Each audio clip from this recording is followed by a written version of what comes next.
Welcome to another edition of AFL Today. I'm your host, E-Money. Today we're breaking down Week 8. As you can see, unfortunately, no T-Cause this week, but we're just going to blaze through and get the show going. Although I will give you some inside information. As you saw last week, we had the one, the only, former Ironman of the Year, Kevin Ingram, here with us.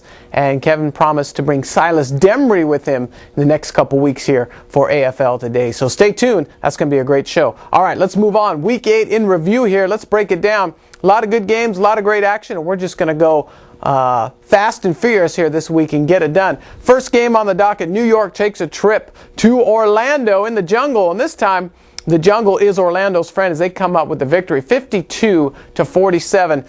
And really the key to this game, Rohan Davey, 2 interceptions. Stafford played solid, but as so far through 8 weeks, I have not seen the Orlando Predators of last year. And again, somewhat disappointing. These guys have really fallen off. This is a game, obviously, that they should have won, I think, with a better margin. And this whole Stafford mix, I don't think it's really been quite as what Orlando's expected. Although, it gives us plenty of time here. We still got another half of the season to go to get Stafford in the mix and get him in the playoffs. And maybe then they can make some things happen. But nonetheless, not the dominant Orlando team that we experienced last year. But they'll take the W away they can get it, especially at home where they haven't been too solid. So, once again, Orlando on top. Game number 2, let's keep going down the line here. Las Vegas Gladiators take a trip to Colorado and did fairly well until the third quarter where they just fell asleep and put up a goose egg. And again, you can't throw goose eggs against a team like Colorado. Again, 0 points in the third quarter. That's all the Crush needed. Dutton's back, getting him and Harrell, again, back in his groove. And again, it was, not, I think Colorado's in the same place that Orlando is. Not as dominant as they were in the past years. This was a game that, again, they squeaked out and were able to win.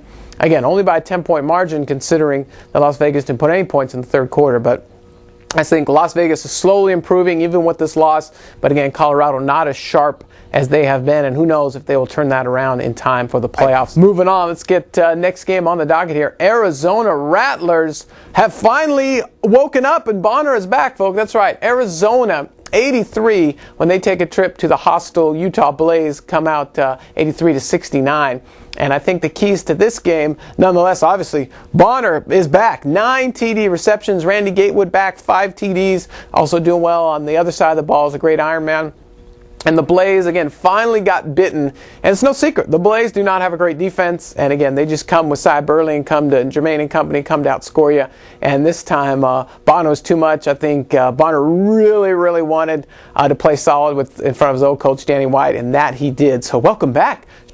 All right, folks, moving on. Dallas takes a trip to Georgia, and at last, the tables are turned, and Dallas, after probably 3 weeks of not-so-great play, finally catches up with them as Dallas goes down 63-78, and the Georgia Force just pulls away. Greason looking fabulous, 10 TDs, kind of, it was him versus his old nemesis there. He was the backup, obviously, to the Dallas quarterback, and now it's kind of full circle here. It's like, here it is, the backup defeating the legend here. Again, 10 TDs. This is the second week in a row. 5 TDs going up to Chris Jackson, and again, that is that 3 receiving trio that's paying big dividends for Georgia as they move to 7-1.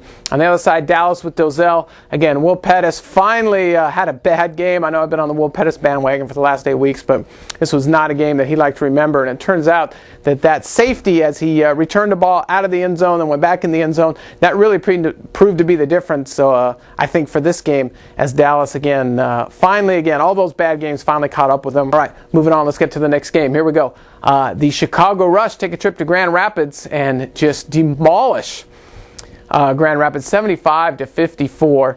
And DeJuan Alfonso, this guy is fabulous. Again, he played great all year for them last year. Came up with 2 huge fumble recoveries. And again, the Scipio connection is fabulous. And again, Grand Rapids held on to this game. It was end of the third quarter. They had the lead, and again, it just too much Scipio here as he just finally started getting away from them, and it almost looked comical, kind of like one of these college or high school games where these guys could just not match up with Scipio. All right, folks, moving on. KC Brigade take a trip to Nashville and get gunned down by the Cats, and it was Dan Alexander's 6 rushing TDs could not be stopped, and Phil Young Company had no answer. I think the key to this game was that again, fumble off of the nets there for KC. Again, Philly off played solid, but again, just one too many mistakes that KC cannot recover from. And Nashville has got to be happy. Won on the road last week, now at home with a big win. And again, Dan Alexander proves to be a force that cannot be stopped. So good things happening in Nashville. Next game on the docket, New Orleans Voodoo take a trip to Austin. And this time the fumbleitis falls on the Voodoo as they fumble away the win in overtime. And Voodoo not happy about this. Austin, the other side, still has concerns. Adrian McPherson sacked for a fumble, having trouble all year holding on the ball. But this time, again, the bad breaks finally went the Voodoo's way as Austin was able to squeak this one out. And again, it seems like this game turnovers were just plentiful as these guys had all kinds of trouble holding on the ball. And luckily for Austin, at home, they were able to get the last of the good breaks as, again, the Voodoo fumbled away that win. I think they really could have used that one. Andy Kelly looked great on his way back. I think Voodoo's in good hands. Again, this is a team I think definitely going to make the playoffs. But again, this is just a great lesson in the film room to what you need to do is hold on to the football. All right, moving on. Next game, LA Avengers take a trip to San Jose and have a meltdown in the fourth quarter. Sonny Cumbie throws 3 interceptions. And again, we've been talking about, we had KI on the show last week talking about how happy he's been with Sonny's progression, but just a disastrous fourth quarter.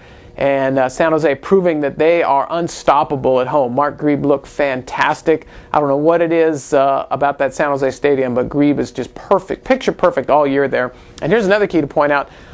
San Jose's been playing this kind of well. They've dropped 3 games this year so far, but all the games that they have won have all been against division opponents. So these guys have won the right games, I guess, and lost the right ones, I guess, if you can say. So SaberCats are now looking very good at 4-3, considering they've won all their divisional games. All right, moving on. Monday Night Football, that's right. A fabulous game here. Philadelphia Soul take a trip to Columbus Destroyers. Philly's been pretty much on Monday night every week, but Columbus's only chance in front of the big audience and in HD no less. And they put a hurting on Philadelphia Soul, 44-21. And Philly, I'm not 100% sure they made the right decision signing Clint Stoerner. Obviously, Nashville was not satisfied with, and that's why they let him go. They didn't give Justin Wood the nod. I think Justin looked great in his performance last week. Again, he kind of had a meltdown toward the end of the game, but I don't think that's any reason to reduce your confidence and bring in a quarterback who has no idea what the system is, basically 2 days of practice. And I just don't understand what Bon Jovi and company were thinking. All right, let's take the trip now to the all-money team Players of the Week. And I think for offense, you guys can agree with me, so many people we could choose from. Cedric Bonner on his welcome back, 9 TDs. You got 10 TDs, of course, from Chris Greason or Greisen, as they say. But then on the other hand, you got Dan Alexander running for 6 TDs. So I'm going to give honorable mention to Cedric Bonner, tell him welcome back.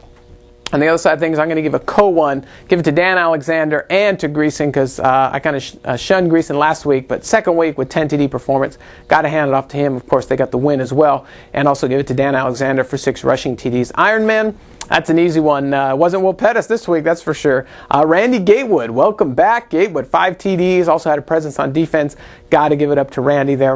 And of course, for the defensive player of the week for the all-money team, I think it's got to go to DeJuan Alfonso from Chicago. And this guy, again, last year was everywhere. I think this year he's everywhere as well. And I think he's one of those where the stats really don't tell how much of a contributor he is. He's just always seems to be in the right place at the right time. And again, I think the analogy of the harder you work, the luckier you get. So DeJuan Alfonso, again, fabulous. Chicago's playing great. Got to hand it off to him for Defensive Player in the Week.